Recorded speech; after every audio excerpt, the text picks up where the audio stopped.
Doctor, ನನ್ನ ಮುಖದಲ್ಲಿ ಸ್ವಲ್ಪ ಹಳ್ಳಗಳ ಥರ ಇದೆ. ಫಿಲ್ಲರ್ಸ್ ಮಾಡಿಸ್ಬೇಕೋ ಫ್ಯಾಟ್ ಗ್ರಾಫ್ಟಿಂಗ್ ಮಾಡಿಸ್ಬೇಕು?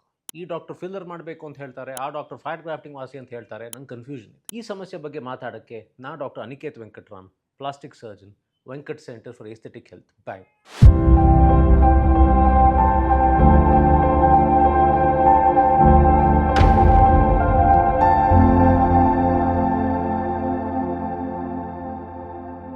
ಇವತ್ತು ನಾವು ಮಾತಾಡೋಣ ಫಿಲ್ಲರ್ಸ್ ಮತ್ತು ಫ್ಯಾಟ್ ಗ್ರಾಫ್ಟಿಂಗು 6 ಹೆಡಿಂಗ್ಸಲ್ಲಿ. ಇದರಲ್ಲಿ ಯಾವುದ್ರಲ್ಲಿ ಅಡ್ವಾಂಟೇಜಸ್ ಇದೆ, ಯಾವ್ದ್ರಲ್ಲಿ ಡಿಸ್ಅಡ್ವಾಂಟೇಜಸ್ ಇದೆ, ಯಾರಿಗಿದು ಸರಿಗಿದೆ, ಯಾರಿಗೆ ಅದು ಸರಿಗಿದೆ ಅಂತ ನಾವು ಅರ್ಥ ಮಾಡ್ಕೊಳ್ಳೋಣ. Number 1, material. ಫಿಲ್ಲರ್ ಅಂದರೆ ಏನು, ಫ್ಯಾಟ್ ಗ್ರಾಫ್ಟಿಂಗ್ ಅಂದರೆ ಏನು? ಫಿಲ್ಲರ್ ಅಂದರೆ ಅದೊಂದು ಜೆಲಿ ಥರ ಸಿರಿಂಜಲ್ಲಿ ಬರುತ್ತೆ. ಆ ಸಿರಿಂಜ್ ನಾವು ಇಂಜೆಕ್ಟ್ ಮಾಡ್ತೀವಿ, ಎಲ್ಲಿ ಇಂಜೆಕ್ಟ್ ಮಾಡಬೇಕೋ ಅದು ಫಿಲ್ ಆಗುತ್ತೆ, ಅದರಿಂದ ನಾವು ಫಿಲ್ಲರ್ ಅಂತ ಕರೆಯೋದು. ಈ ಜೆಲ್ಲಿ ಹೈಲುರಾನಿಕ್ ಆ್ಯಸಿಡ್ ಅಂತ ಒಂದು ಕೆಮಿಕಲ್. ಇದು ಒಂದು ಔಟ್ಸೈಡ್ ಟಿಶ್ಯೂ, ಒಂದು ಫ್ಯಾಕ್ಟ್ರಿಲಿ ಕೆಮಿಕಲ್ ಮಾಡೋದು. ಬಟ್ ಈ ಟಿಶ್ಯೂ ನಮ್ಮ ಬಾಡಿಲಿ ನ್ಯಾಚುರಲ್ ಆಗಿ ಇರುತ್ತೆ. ಸೊ ನಾವು ಹಾಕಿದಾಗ ಅದ್ರದ್ದು ಏನು ಪ್ರಾಬ್ಲಮ್ ಇಲ್ಲ.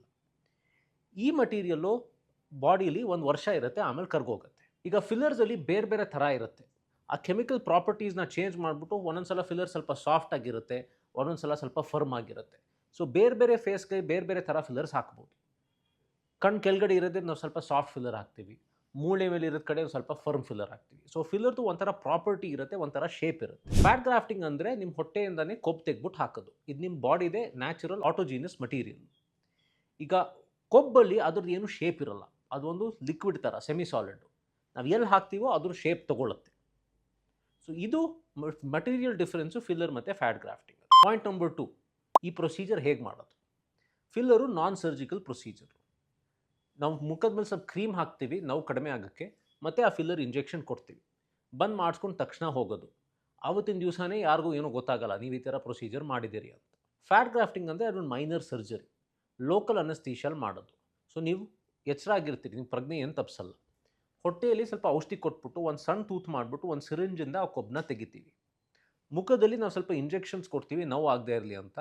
ಸಣ್ಣ ತೂತಿಂದ ಒಂದು ಕ್ಯಾನುಲಾಯಿಂದ ನಾವು ಅದನ್ನ ಹಾಕ್ತೀವಿ. ಸೊ ಇಲ್ಲೇನು ಕಟ್ಟಿರಲ್ಲ, ಏನು ಸ್ಟಿಚ್ ಇರಲ್ಲ. Point number 3, recovery. ಫಿಲ್ಲರಿಂದ ಆವತ್ತಿನ ದಿವಸನೇ ನಾರ್ಮಲ್ ಆಗಿರ್ಬೋದು, ಮಾರನೇ ದಿವಸದಿಂದನೇ ಕೆಲಸಕ್ಕೆಲ್ಲ ವಾಪಸ್ ಹೋಗ್ಬೋದು. ಒಂದೆರಡು ದಿವಸ ತುಂಬ heavy exercise, heavy drinking avoid ಮಾಡಬೇಕು. ಅದಾದಮೇಲೆ ಫುಲ್ ನಾರ್ಮಲ್ ಆಗಿರ್ಬೋದು. ನಾನು ಹೇಳ್ದಂಗೆ ಅವತ್ತಿನ ದಿವಸನೇ ಯಾರಿಗೂ ಗೊತ್ತಾಗಲ್ಲ ನೀವು ಇದು ಮಾಡಿಸಿದ್ದೀರಿ ಅಂತ. ಫ್ಯಾಟ್ ಗ್ರಾಫ್ಟಿಂಗಲ್ಲಿ ಸ್ವಲ್ಪ ಊತ ಇರುತ್ತೆ. ಒಂದು 4-5 ದಿವಸ ತನಕ ಜನಕ್ಕೆ ಗೊತ್ತಾಗತ್ತೆ ನೀವೇನಾದರೂ ಮಾಡಿದ್ದೀರಿ ಅಂತ. ಮಾರನೇ ದಿವಸದಿಂದನೇ ಕೆಲಸ ಮಾಡ್ಬೋದು, ಲ್ಯಾಪ್ಟಾಪಲ್ಲಿ ಕೆಲಸ ಎಲ್ಲ ಮಾಡ್ಬೋದು. ಬಟ್ ಆಚೆ ಹೋಗ್ಬಿಟ್ಟು ಮುಖ ತೋರಿಸ್ಬಿಟ್ಟು ಯಾರಿಗೂ ಈ ಆಪರೇಷನ್ ಆಗಿರೋದು ಗೊತ್ತಾಗಬಾರ್ದು ಅಂತ ಆಗೋಕ್ಕೆ ಒಂದು 5 ದಿವಸ ಆಗುತ್ತೆ. Point number 4, result. ಈ ರಿಸಲ್ಟ್ ಹೇಗಿರುತ್ತೆ? ಫಿಲ್ಲರಿಂದ ಬರೀ ಫಿಲ್ ಆಗುತ್ತೆ, ಬೇರೆ ಏನೂ ಆಗಲ್ಲ. ಬಟ್ ಫಿಲ್ಲರಿಂದ ನಾವು ತುಂಬ ಫೈನ್ ವರ್ಕ್ ಮಾಡ್ಬೋದು, ಸಣ್ಣ ಸಣ್ಣ ಪ್ರಾಬ್ಲಮ್ಸ್ ಚೇಂಜ್ ಮಾಡ್ಬೋದು. For example lips size increase ಮಾಡುವಾಗ ನಾವು ಫಿಲ್ಲರ್ ಯೂಸ್ ಮಾಡೋದು. ಇಲ್ಲೊಂದು ಸಣ್ಣ ಗೆರೆ ಥರ ಇದೆ, ಅದು ಫಿಲ್ ಮಾಡೋಕ್ಕೆ ನಾವು ಫಿಲ್ಲರ್ ಯೂಸ್ ಮಾಡೋದು. ಫ್ಯಾಟ್ ಗ್ರಾಫ್ಟಿಂಗಲ್ಲಿ ಒಂದು ಅಡ್ವಾಂಟೇಜ್ ಏನಂದರೆ ಫಿಲ್ ಮಾಡೋದ ಜೊತೆ ಸ್ವಲ್ಪ ಸ್ಕಿನ್ ಕ್ವಾಲಿಟಿನೂ ಇಂಪ್ರೂವ್ ಆಗುತ್ತೆ. ಯಾಕೆಂದರೆ ಫ್ಯಾಟಲ್ಲಿ ಸ್ಟೆಮ್ ಸೆಲ್ಸ್ ಇರುತ್ತೆ. ಆ ಸ್ಟೆಮ್ ಸೆಲ್ಸಿಂದ ಸ್ಕಿನ್ದು ಕಲರು, ಟೆಕ್ಸ್ಚರು ಎಲ್ಲ ಈವನ್ ಆಗುತ್ತೆ, ಸ್ಮೂತ್ ಆಗುತ್ತೆ. ಬಟ್ ಫ್ಯಾಟಿಂದ ನಾವು ತುಂಬ ಫೈನ್ ವರ್ಕ್ ಮಾಡೋಕ್ಕಾಗಲ್ಲ. ಫಾರ್ ಎಕ್ಸಾಂಪಲ್ ನಾವು ಲಿಪ್ಸಲ್ಲಿ ಫ್ಯಾಟ್ ಹಾಕಲ್ಲ, ಬಿಕಾಸು ಅದರಲ್ಲಿ ಅಷ್ಟು ನೀಟಾಗಿ ಫೈನ್ ಆಗಿ ಶೇಪ್ ಕೊಡೋಕ್ಕಾಗಲ್ಲ. ಸೊ ಎಲ್ಲಿ ತುಂಬ ಹಳ್ಳ ಇದೆಯೋ, ತುಂಬ ವಾಲ್ಯೂಮ್ ಲಾಸ್ ಆಗಿದೆಯೋ ಅಲ್ಲಿ ಫ್ಯಾಟ್ ವಾಸಿ. ನಂಬರ್ 5, ಲಾಂಜೆವಿಟಿ. ಎಷ್ಟು ದಿವಸ ರಿಸಲ್ಟ್ ಬರುತ್ತೆ? ಫಿಲ್ಲರು ಒಂದು ಟೆಂಪರರಿ ರಿಸಲ್ಟ್. ಅದೊಂದು ವರ್ಷ ಇರುತ್ತೆ, ಮ್ಯಾಕ್ಸಿಮಮ್ 1.5 ವರ್ಷ ಇರುತ್ತೆ, ಆಮೇಲೆ ಅದು ಕರ್ಗೋಗ್ಬಿಡುತ್ತೆ. ಫ್ಯಾಟು ಲಾಂಗ್ ಲಾಸ್ಟಿಂಗ್ ಇರುತ್ತೆ. ಇದು ನಿಮ್ಮ ಬಾಡಿದೆ ಕೊಬ್ಬು. ಸೊ ಕೊಬ್ಬು ಹೇಗೆ ಬಿಹೇವ್ ಆಗುತ್ತೋ ಅದೇ ಥರ ಬಿಹೇವ್ ಆಗುತ್ತೆ. ನಾವು ಈ ಆಪರೇಷನ್ 10 ವರ್ಷದಿಂದ ಮಾಡ್ತಾ ಇದ್ದೀವಿ. ನಮ್ದು ಅರ್ಲಿಯಸ್ಟ್ ಪೇಷಂಟ್ಸಲ್ಲಿ ಕೊಬ್ಬು ಹಾಕಿರೋದು ಇನ್ನೂ ಹಾಗೆ ಇದೆ. ಬಟ್ ಕೆಲವು ಪೇಷಂಟ್ಸ್ಗೆ ಕೊರೋನಾ ಎಲ್ಲ ಆದಾಗ ತುಂಬ ವೆಯ್ಟ್ ಲಾಸ್ ಆದಾಗ ಸ್ವಲ್ಪ ಕೊಬ್ಬು ಹೋಯಿತು. ಸೊ ಬೇರೆ ಕೊಬ್ಬು ಹೇಗೆ ಬಿಹೇವ್ ಮಾಡುತ್ತೋ ಇದು ಹಾಗೆ ಬಿಹೇವ್ ಮಾಡುತ್ತೆ. ಮತ್ತು ಇದರಲ್ಲಿ ಇನ್ನೊಂದು ಪಾಯಿಂಟು, ನಾವು ಏನು ಕೊಬ್ಬು ಹಾಕ್ತೀವೋ ಅದಕ್ಕೆ ರಕ್ತ ಸಿಗಬೇಕು. ಯಾಕೆಂದರೆ ಇದು ನ್ಯಾಚುರಲ್ ಮಟೀರಿಯಲ್. ಯಾವ ಕೊಬ್ಬಕ್ಕೆ ರಕ್ತ ಸಿಗುತ್ತೋ ಅದು ಉಳ್ಕೊಳ್ಳುತ್ತೆ, ಯಾವ ಕೊಬ್ಬಕ್ಕೆ ರಕ್ತ ಸಿಗಲ್ಲ ಅದು ಉಳ್ಕೊಳ್ಳಲ್ಲ.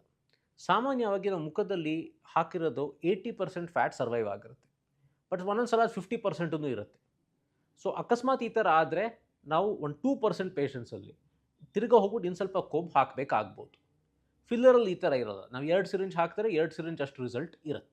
Point number 6, cost. ಈಗ ಫಿಲ್ಲರು ನೀವು ಪರ್ ಸಿರಿಂಜ್ ಪೇ ಮಾಡ್ತಾ ಇರೋದು. ಸೊ ಜಾಸ್ತಿ ಸಿರಿಂಜಸ್ ಆದರೆ ಅಷ್ಟೇ ಜಾಸ್ತಿ ಕಾಸ್ಟ್ ಆಗುತ್ತೆ. Fat grafting surgical procedure. So surgical procedures obviously non ಸರ್ಜಿಕಲ್ಗಿಂತ ಜಾಸ್ತಿ ಇರುತ್ತೆ. ಈಗ ಇಲ್ಲಿ ನೋಡಿದ್ರೆ ಒನ್ ಟೈಮ್ ಪ್ರೊಸೀಜರ್ಗೆ ಸಾಮಾನ್ಯವಾಗಿ ಫಿಲ್ಲರ್ಸು ಫ್ಯಾಟ್ ಗ್ರಾಫ್ಟಿಂಗಿಂತ ಕಡಿಮೆ ಇರುತ್ತೆ. ಬಟ್ ಫಿಲ್ಲರ್ಸ್ ಪ್ರತಿ ವರ್ಷ ರಿಪೀಟ್ ಮಾಡ್ತಾ ಇರಬೇಕು. ಫ್ಯಾಟ್ ಗ್ರಾಫ್ಟಿಂಗ್ ಇನ್ನೂ ಲಾಂಗ್ ಲಾಸ್ಟಿಂಗ್ ಇರುತ್ತೆ. ಸೊ ಲಾಂಗ್ ಟರ್ಮಲ್ಲಿ ಫಿಲ್ಲರ್ಸ್ ಪದೇ ಪದೇ ಮಾಡಿದಾಗ ಅದು ಇನ್ನೂ ಜಾಸ್ತಿ ಎಕ್ಸ್ಪೆನ್ಸಿವ್ ಆಗ್ಬೋದು. ಈಗ ಎರಡರಲ್ಲೂ ಪ್ರೋಸು ಕಾನ್ಸು ಇದೆ, ನೀವು ನೋಡಿದ್ದೀರಿ. ಇದಕ್ಕೆ ಯಾರು ಗುಡ್ ಕ್ಯಾಂಡಿಡೇಟ್, ಅದಕ್ಕೆ ಯಾರು ಗುಡ್ ಕ್ಯಾಂಡಿಡೇಟ್. ಫಿಲ್ಲರ್ಸು ನಾವು ಸಾಮಾನ್ಯವಾಗಿ ಫೈನ್ ಕೆಲಸಕ್ಕೆ ಯೂಸ್ ಮಾಡ್ತೀವಿ. ಬರೀ ಲಿಪ್ಸ್ ಇಂಪ್ರೂವ್ ಮಾಡಬೇಕಂದ್ರೆ ಅಥವಾ ಒಂದು ಸಣ್ಣ ಹಳ್ಳ ಇದ್ದರೆ ತುಂಬ ಜಾಸ್ತಿ ವಾಲ್ಯೂಮ್ ಬೇಕಿಲ್ಲದೆ ಹೋದಾಗ ನಾವು ಫಿಲ್ಲರ್ಸ್ ಯೂಸ್ ಮಾಡೋದು. ಸಾಮಾನ್ಯವಾಗಿ ಇದು ಸ್ವಲ್ಪ younger patients 20s 30s 40s ಆ ಥರ. ಫ್ಯಾಟ್ ಗ್ರಾಫ್ಟಿಂಗು ನಮಗೆಲ್ಲಿ ಜಾಸ್ತಿ ವಾಲ್ಯೂಮ್ ಬೇಕು, ಕಣ್ ಕೆಳಗಡೆ ತುಂಬ ದೊಡ್ಡ ಹಳ್ಳಗಳಿದೆ, ಟೆಂಪಲ್ಸ್ ಒಳಗೆ ಹೋಗಿದೆ, ದೊಡ್ಡ ದೊಡ್ಡ ಗೆರೆಗಳಿದೆ, ಅಲ್ಲಿ ಫ್ಯಾಟ್ ಗ್ರಾಫ್ಟಿಂಗ್ ವಾಸಿ. ಇದು typically little bit older age group 30s 40s 50s 60s ಆ ಥರ. ಬಟ್ ಇದರಲ್ಲಿ ಎಕ್ಸೆಪ್ಷನ್ಸ್ ಇರುತ್ತೆ. ಕೆಲವರು ಓಲ್ಡರ್ ಪೇಷಂಟ್ಸ್ಗೂ ಫೇಶಿಯಲ್ ವಾಲ್ಯೂಮ್ ಸಾಕಷ್ಟು ಇರುತ್ತೆ, ಬರೀ ಸಣ್ಣ ಪುಟ್ಟ ಕೆಲಸ ಮಾಡಬೇಕು, ಅವ್ರಿಗೆ ಫಿಲ್ಲರ್ ಸರಿಗಿರುತ್ತೆ. ಕೆಲವ್ರು ಯಂಗರ್ ಪೇಷಂಟ್ಸ್ಗೂ ದೊಡ್ಡ ಡಾರ್ಕ್ ಸರ್ಕಲ್ಸ್ ಇರುತ್ತೆ, ಅಲ್ಲಿ ಫಿಲ್ಲರ್ಸ್ ತುಂಬ ಎಕ್ಸ್ಪೆನ್ಸಿವ್ ಆಗುತ್ತೆ, ಅವ್ರಿಗೆ ನಾವು ಫ್ಯಾಟ್ ಗ್ರಾಫ್ಟಿಂಗ್ ಮಾಡ್ತೀವಿ. ಸೊ ಒಂದು ಹಾರ್ಡ್ ಆ್ಯಂಡ್ ಫಾಸ್ಟ್ ರೂಲ್ ಥರ ಇಲ್ಲ. ನಿಮ್ಗೆ ಯಾವ್ದು ಸರಿಗೆ ಹೋಗುತ್ತೆ ಅಂತ ನೋಡೋಕ್ಕೆ ನಿಮ್ಮ ಡಾಕ್ಟರ್ ನೋಡ್ಬಿಟ್ಟು ನಿಮಗೆ ಅಡ್ವೈಸ್ ಮಾಡಬೇಕು. ಈಗ ನಾವು ನೋಡೋಣ ಸ್ವಲ್ಪ ರಿಸಲ್ಟ್ಸು ಫಿಲ್ಲರ್ಸು ಮತ್ತು ಫ್ಯಾಟ್ ಗ್ರಾಫ್ಟಿಂಗ್.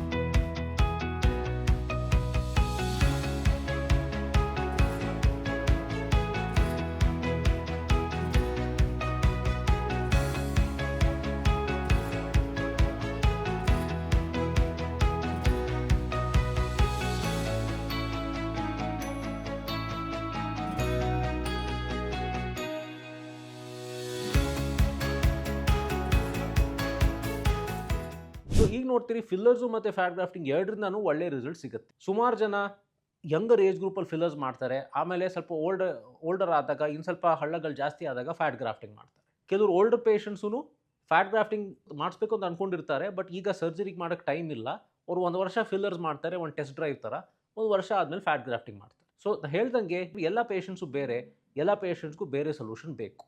ನಿಮ್ಗೇನು ಸರಿಗಿರುತ್ತೋ ನಿಮ್ಮ ಡಾಕ್ಟ್ರನ್ನ ನೀವು ಕೇಳಿ. ವಿಡಿಯೋ ನಿಮ್ಗೆ ಇಷ್ಟ ಆಯಿತು ಅಂತ ಅನ್ಕೋತೀನಿ. ಲೈಕ್ ಮಾಡಿ, ಶೇರ್ ಮಾಡಿ, ಸಬ್ಸ್ಕ್ರೈಬ್ ಮಾಡಿ.